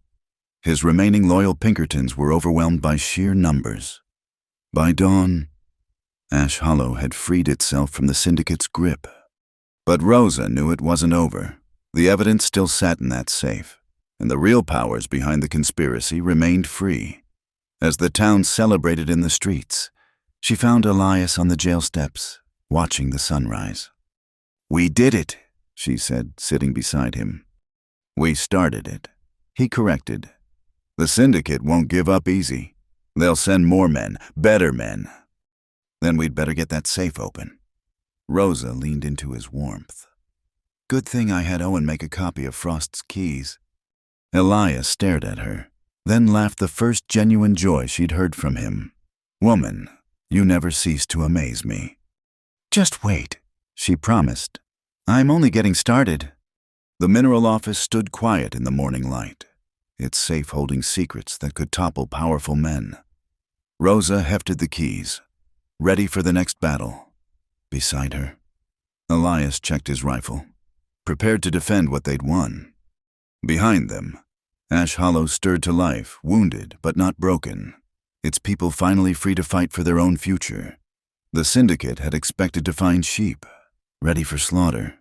Instead, they'd awakened wolves. And wolves, Rosa knew, protected their pack. The dust storm rolled across the plaza like a living wall, turning noon into twilight. Rosa squinted through her makeshift mask as the traveling judge's wagon lurched to a stop, its canvas sides whipping violently in the wind. This was no weather for a trial, but justice in Ash Hollow had already waited too long. "Court will convene in Marigold's saloon," Judge Theodore Blackwood announced, his voice barely audible above the howling wind. Unlike his predecessor, Blackwood had arrived with only a clerk and 2 federal marshals, honest men by all accounts, sent from Denver to clean up the territorial mess. Rosa helped secure the horses while Elias and Tom Brennan worked to anchor the wagon. The evidence they'd pulled from Frost's safe was locked inside ledgers, contracts, and enough correspondence to implicate half the territorial government in the land poisoning scheme. "This storm's unnatural," Naya observed, appearing at Rosa's elbow. "Too early in the season, too fierce." "Everything about this week has been unnatural," Rosa replied, watching townspeople struggle toward the saloon through the blinding dust. "At least it'll keep Frost's remaining allies from interfering." Inside the saloon, chairs scraped across the floor as people claimed seats. The piano had been pushed aside to make room for the judge's bench, a simple table that Marigold had donated. Frost sat shackled between 2 marshals, his sharp features twisted in perpetual sneer despite his circumstances. "This is a farce," he spat as Judge Blackwood took his place. "No proper courthouse, no jury of peers." "You'll have your jury, Mr. Beauregard," the judge interrupted, using Frost's real name. 12 good citizens of Ash Hollow, the very people you plan to burn alive." The selection process was swift. Rosa found herself chosen, along with Tom Brennan, Padre Esteban, and 9 other townspeople. Elias, as a key witness, would testify rather than deliberate. The Territory versus Franklin Beauregard, also known as Harlan Frost. The clerk intoned, "Charges include murder, conspiracy, attempted mass murder, and theft of federal gold." The prosecutor, a young man named Harrison, who'd ridden through the storm from Cheyenne, stood carefully. "Your Honor, the evidence will show a conspiracy so vast, so cruel that it defies belief. Yet every word is documented in the defendant's own hands." He began with the ledgers, showing payments to chemists for arsenic, bribes to territorial officials, and plans to acquire land through systematic poisoning. Rosa watched the jury's faces harden as they learned how their friends and family had been murdered for profit. "Objection," Frost's lawyer, a nervous man who'd clearly been pressed into service, stammered. These documents were obtained illegally by citizens defending themselves against mass murder. Judge Blackwood ruled, overruled. "Continue, Mr. Harrison." The storm intensified, rattling windows and sending dust through every crack. Someone lit more lamps, casting dancing shadows across the courtroom. In that eerie light, Elias took the stand. He testified clearly, detailing the train robbery, the chase through the mines, and finding Doc Morrison alive. When he described the chemical operation at the abandoned mine, several miners cursed aloud before the judge restored order. "And where is Dr. Morrison now?" Harrison asked. "In protective custody at Fort Laramie. He's agreed to testify in exchange for leniency." Frost shot to his feet. "Lies Morrison is dead, I saw to it myself." The courtroom erupted. Even Frost's lawyer looked stunned by the admission. Judge Blackwood pounded his gavel repeatedly. "The defendant will remain silent unless testifying," he ordered. "Marshal, if he speaks out of turn again, gag him." Rosa testified next, describing her discovery of the poisoned water, the attempts to stop her from treating minors, and the night Frost had drunkenly confessed his crimes. She produced Owen Pike's recording device, and though the quality was poor, Frost's voice was unmistakable as he bragged about murdering Beckett. The defendant claimed Judge Beckett was getting soft. Rosa stated that he wanted to back out of the land scheme, so Frost shot him and framed us for the crime. "That's conjecture." The defense argued weakly. "That's confession," Rosa countered, indicating the device. "In his own words, before witnesses." The storm reached its peak as Marigold took the stand. Sand pelted the windows like shot, and the building creaked ominously. But her voice remained steady as she described months of coercion, threats against the working girls, and finally, the night Owen's mother was taken hostage. "Frost Beauregard, whoever he really is, he turned my saloon into a prison," she said, "made me spy on good people, help coordinate crimes, all because he had the power to destroy us." "You could have gone to the law," the defense suggested. Marigold laughed bitterly. "The law was bought and paid for. Where exactly should I have gone?" The parade of witnesses continued through the afternoon. Miners testified about friends who died from fever. Ranchers described livestock poisoned by creek water. The banker reluctantly admitted to processing suspicious transfers on Beckett's orders. Then came the surprise witness Deputy Owen Pike, who'd arrested Frost and now stood ready to testify against him. "I was a coward," Owen said simply. "Knew things weren't right but was too scared for my mother to act. These people," he gestured to Rosa and Elias, "showed me that courage isn't about not being afraid, it's about doing right despite the fear." He produced a leather journal from his coat. "I've been keeping records since I started suspecting the truth. Names, dates, orders given, it's all here." Frost's lawyer made a valiant effort at defense, suggesting his client was a scapegoat for larger forces, that the poisoning was accidental contamination, that the murder confession was drunken rambling, but the evidence was overwhelming, and even the dust storm couldn't obscure the truth laid bare in that makeshift courtroom. As the defense rested, a new commotion arose outside. The storm had begun to break, and through the lessening dust came the sound of many horses. Rosa tensed, fearing some last-minute rescue attempt by the syndicate. But it was Naya who entered, accompanied by a dozen Shoshone warriors and, surprisingly, a platoon of cavalry from Fort Laramie. "The colonel received our message," she announced. "He's very interested in recovering stolen Army gold and prosecuting those who murdered federal officers." The cavalry lieutenant, a young man with tired eyes, saluted Judge Blackwood. "Colonel's compliments. Your Honor, we're here to ensure a fair trial and prevent any interference." "Bit late for that," someone muttered, but the judge smiled grimly. "Better late than never. Lieutenant, please secure the perimeter." The jury retired to deliberate in Marigold's private office. Outside, the storm finally broke, leaving the air clean and sharp. Rosa stood on the saloon's porch, watching the sunset paint the dusty streets gold. "Penny for your thoughts," Elias said, joining her. "Just thinking how different this is from field hospitals," she replied. "There, you could see the wounds. Treat them directly. This poisoning of a whole town, it's like treating an infection you can't fully see." But you found it anyway, diagnosed it, cut it out. He took her hand, careful of the watching townspeople. Whatever happens in there, you saved Ash Hollow. We saved it, she corrected. All of us, together. The jury returned as full dark fell.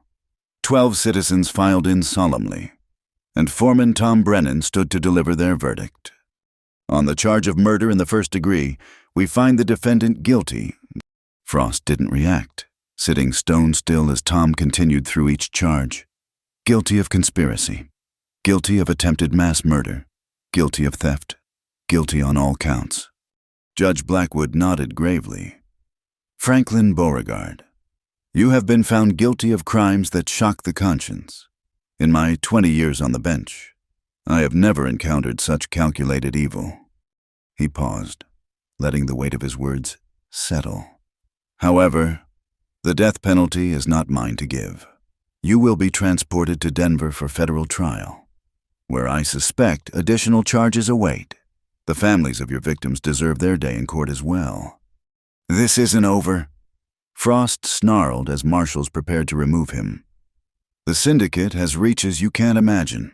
They'll burn this town and everyone in it before they let you win. Then we'll be ready, Rosa said clearly. We've faced down your poison, your lies, your violence. What else have you got? Frost's response was lost as the marshals dragged him out. The courtroom erupted in cheers and tears. Justice served.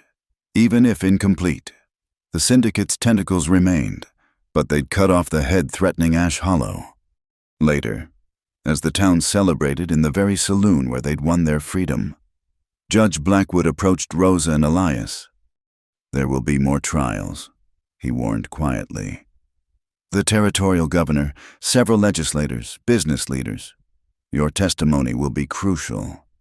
We'll be there, Elias assured him. Good. The judge studied them both. You know, the territory needs people like you. Have you considered running for office, sheriff? Perhaps, or mayor? Rosa laughed. I'm a healer. Judge, my place is with the sick and injured.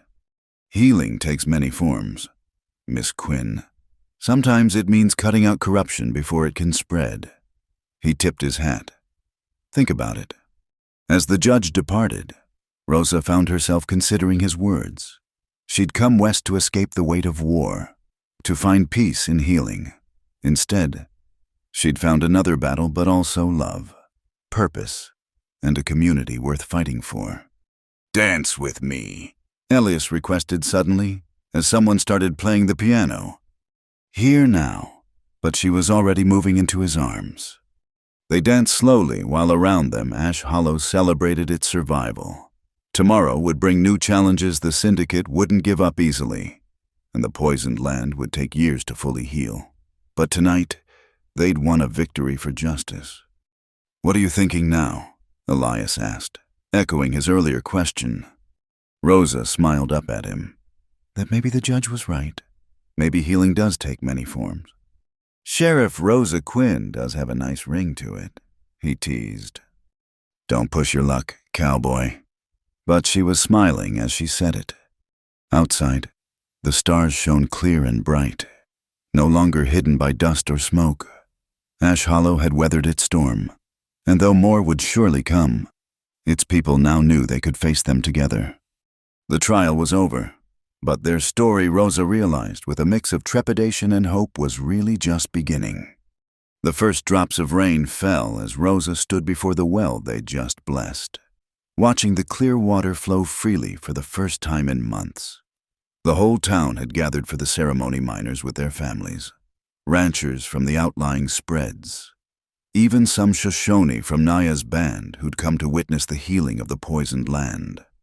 Never thought I'd see the day, Tom Brennan said, testing the water with a tin cup. His leg had healed well, only the slightest limp remaining from that day on Powder Pass. Clean water, honest law, and folks working together regardless of where they came from. 6 months had passed since Frost's trial.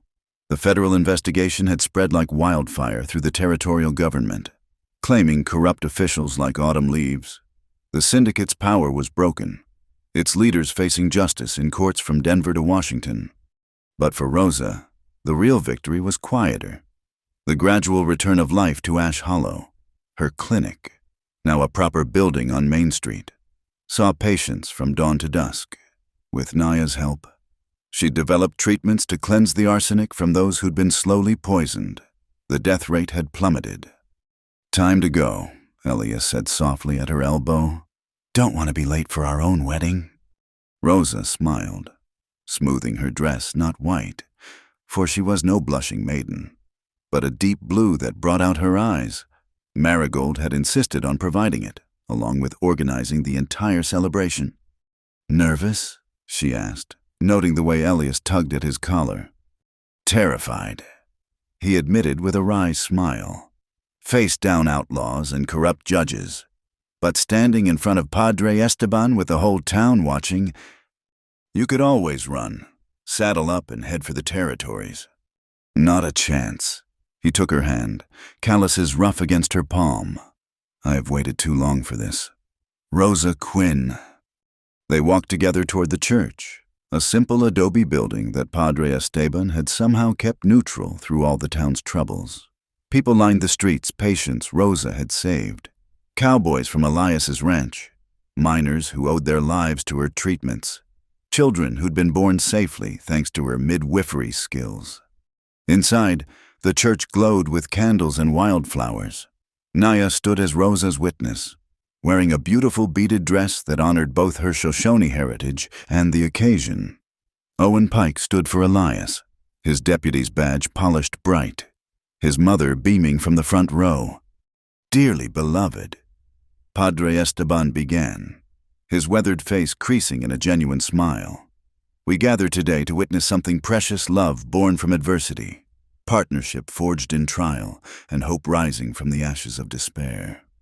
Rosa barely heard the traditional words, lost in Elias's gray eyes and the wonder of this moment. When she'd fled west, she'd sought only escape from memories of war.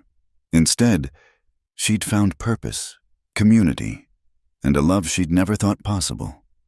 "The rings," Padre Esteban prompted gently. Owen produced 2 simple gold bands, nothing fancy, but Elias had insisted on having them made from gold recovered from the syndicate's stolen shipments, turning their greed into our promise, he'd said. "Rosa," Elias said, slipping the ring onto her finger. "You saved my life in more ways than you know. Before you came, I was just existing, holding on to land out of stubbornness more than hope.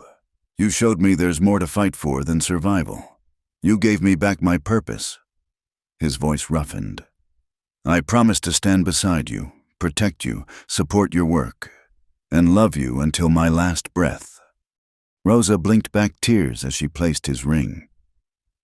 "Elias, you gave me courage when I thought I had none left. You stood by me when the whole world seemed against us. You showed me that strength isn't just in fighting, it's in building, in trusting, in choosing hope over fear." She squeezed his hand. "I promise to be your partner in all things, to work beside you, to trust in us, and to love you through whatever storms may come." "By the power vested in me," Padre Esteban declared, "I now pronounce you husband and wife. Mr. Crow, you may kiss your bride." The kiss was sweet and full of promise, and the church erupted in cheers. As they turned to face their community, rice raining down a luxury in the territory, Rosa felt overwhelming gratitude for this moment. These people, this life she'd never dared imagine. The reception filled Marigold's saloon and spilled into the street. Tables groaned under the weight of food. Everyone had contributed something, from Tom Brennan's wife's famous apple pie to Naya's traditional fry bread. The piano player, finally sober after months of Rosa's treatment, played with renewed skill. "Speech," someone called out, and others took up the cry. Elias groaned, but Rosa laughed and pulled him up onto the small stage. "You all know we're not much for speeches," she began. "But thank you for trusting me when I was a stranger, for standing with us against the syndicate, for being the kind of community worth fighting for." "What she said," Elias added, earning laughter. Except I'll add this: Rosa and I have decided to establish the Ash Hollow Clean Water Fund with the reward money from the federal government. Every family affected by the poisoning will receive help, and we'll work to heal this land properly." The cheers were deafening. As the party continued around them, Rosa found a quiet moment with Marigold, who'd been watching with uncharacteristic wistfulness. "No regrets about testifying?" Rosa asked gently. "None," Marigold said firmly. "Though I sometimes wonder what's next. The saloon's honest now, but it's still just a saloon." "I've been thinking about that," Rosa said. "The clinic needs help. Someone to manage appointments, keep records, handle the business side. Interested?" Marigold's painted face softened with genuine surprise. "You'd trust me with that? You protected Owen's mother at great risk to yourself. You helped bring down Frost." "Yes, I trust you." Rosa smiled. "Besides, you're the only person in town who can handle difficult people better than I can." As the afternoon wore on, the celebration took on deeper meaning. This wasn't just a wedding, it was Ash Hollow declaring victory over those who'd tried to destroy it. Children played in the streets without fear. Miners talked openly about forming a union for better working conditions. Ranchers discussed sharing water rights to prevent future conflicts. "Look at what you've built," Naya said, joining Rosa on the saloon's porch as evening fell. "We built," Rosa corrected. "All of us." "Perhaps, but you were the catalyst.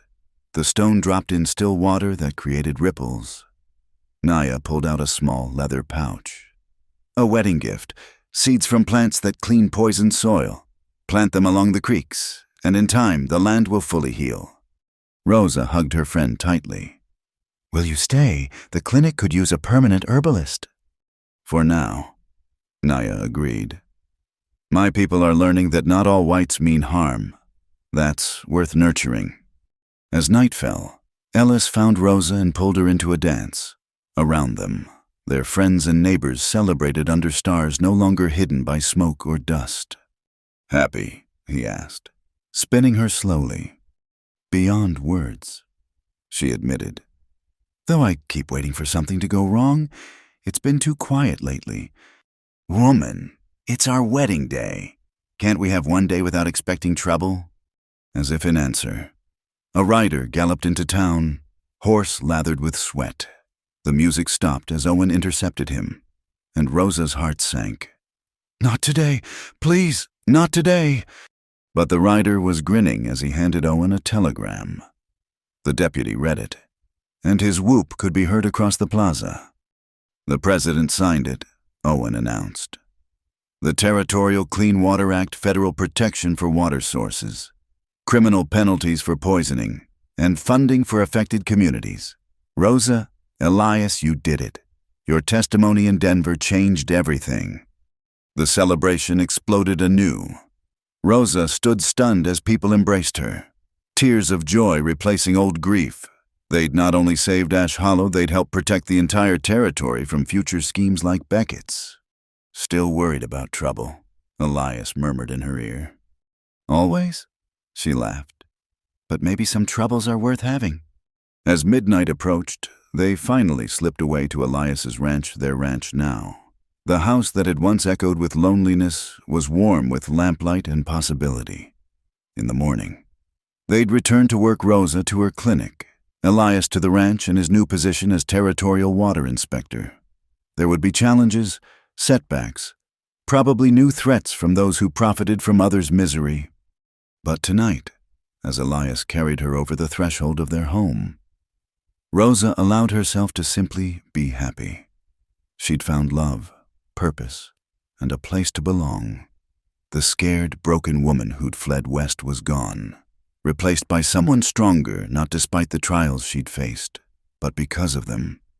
"Welcome home, Mrs. Crow," Elias said softly. "Home," Rosa repeated, tasting the word like sweet water after a long drought. "Yes, I believe it is." Outside, the first drops of clean rain began to fall on Ash Hollow, washing away the last traces of poison and pain. The wells ran clear, The earth began to heal, and in a house on the prairie, two warriors finally found peace in each other's arms. The West had tested them with its harshest trials, greed, violence, betrayal, and death. But it had also given them its greatest gifts: courage, community, justice, and love. And as Rosa fell asleep beside her husband, listening to the rain on the roof, she knew that whatever tomorrow brought, they would face it together. Ash Hollow had risen from its ashes. So had she, and this time, she would make sure the fire that forged them would light the way for others seeking justice, healing, and hope in the untamed frontier. The end had become a beginning, and the beginning promised a future worth every struggle they'd endured to reach it. Thank you so much for listening to this story. I'd love to know where you're listening from. Please leave a comment and share your thoughts about Rosa and Elias's journey. If you enjoyed this Wild West tale of love, justice, and redemption, please subscribe to Wild West Night channel and hit that like button. And don't forget to click the hype button to help more people discover this story. Your support means everything, and I can't wait to share more tales from the frontier with you. Until next time, partners.